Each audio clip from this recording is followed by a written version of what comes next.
আজকে খুব চমৎকার একটা বিষয় আলোচনা করব।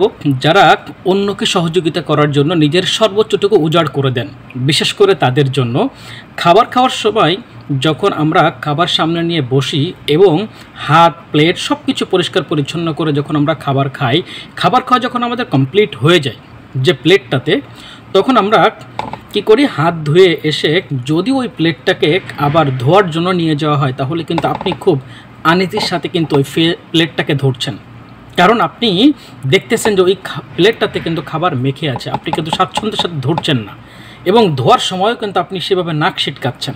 প্লেটটা কিন্তু আপনি ব্যবহার করেছেন। কিন্তু পক্ষান্তরে দেখা যায় যে কিছু মানুষ আছে, এই মানুষগুলো কিছু মানুষকে ব্যবহার করে, প্রয়োজনের সময় অন্য মানুষদেরকে এত সুন্দর করে আলিঙ্গন করে, প্রয়োজন যখন শেষ হয়ে যায় তখন তাদের সাথে খুব বাজেভাবে ব্যবহার করে। তাই প্রত্যেকেরই সচেতন হওয়া দরকার যে কাউকে সহযোগিতা করার জন্য লিমিটের মধ্যে থেকে সতর্কতার সাথে সহযোগিতা করা উচিত। Thank you.